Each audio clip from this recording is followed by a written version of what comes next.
Depuis cette formation, j'arrive plus à gérer un résident qui a des troubles parce que on m'a montré un peu comment faire. Ça a complété ma formation d'aide-soignante parce que en fait, on fait pas vraiment de psy.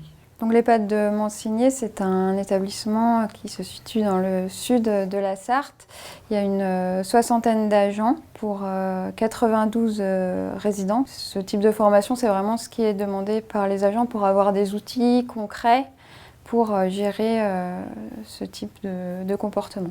Nous avons 75 EHPAD, ce qui représente à peu près 7000 personnes accueillies. Nous réunissons régulièrement les directions et à plusieurs reprises, s'est posé la question du comportement à tenir vis-à-vis de gens ayant des troubles du comportement, au sens large, soit qu'ils soient d'origine psychiatrique ou d'origine dégénérative. Nous nous sommes mobilisés au sein des RS pour mobiliser des crédits de manière à mettre en œuvre ce processus de formation. Ce qui fait qu'on a donc contacté nos deux acteurs majeurs, le CH du Mans ainsi que le centre hospitalier spécialisé d'Allonnes, pour qu'ils puissent à la fois monter l'ingénierie de formation et surtout ce qui est important, c'est monter l'ingénierie pédagogique.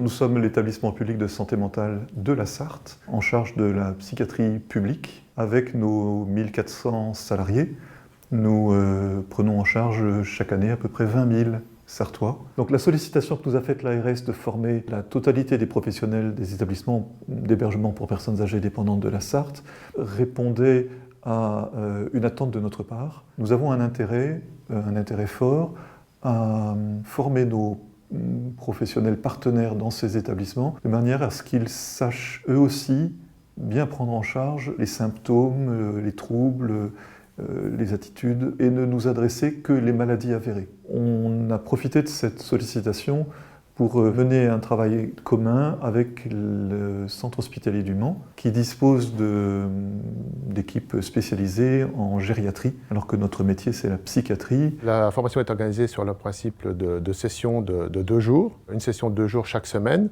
qui a lieu au sein des EHPAD, par zone géographique. Et ce sont des binômes du centre hospitalier du Mans et du CHS de la Sarthe qui assurent la formation. Sur le principe, les formateurs sont des professionnels de terrain. Toutes les sessions sont prévues 1 an à l'avance, ce qui permet aux EHPAD de planifier sur l'année leurs agents. Donc cette organisation est gérée, nous, par le département de la formation continue. On intervient devant un groupe de 16 personnes, provenant de, en général, 3 ou 4 structures différentes, des ASH avec de l'expérience ou pas, professionnelle, des aides-soignantes, la majorité c'est des aides-soignantes, avec des fois une spécialisation en gérontologie. On a aussi des AMP et puis des infirmières. Pendant ces 2 jours-là, on voit les pathologies psychiatriques et les pathologies démentielles, ainsi que les signes, et des vidéos, des fiches pratiques. L'autre outil qu'on utilise, c'est un quiz donné en début de formation et réévalué en fin de formation. Ça permet de voir si les messages sont passés pendant les 2 jours de formation.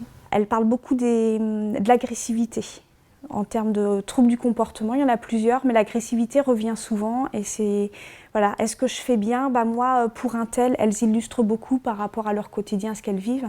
Elles ont besoin d'être rassurées. La formation a démarré en septembre-octobre 2013 et va s'étaler jusqu'à fin 2016. L'ARS a fait une estimation de 1500 agents à former dans 75 EHPAD.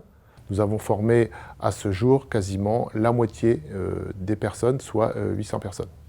Nous avons plutôt constaté qu'il y avait moins d'hospitalisation dans notre CHS de malades atteints de maladie d'Alzheimer pour des troubles psychocomportementaux aigus. Nous en avons encore, et lorsque nous en avons, nous avons un dialogue qui est facilité avec les personnels des EHPAD dans lesquels nous avons mis en place cette formation, parce qu'il y a aussi ce travail de liaison que cette formation a permis de construire avec ces personnels.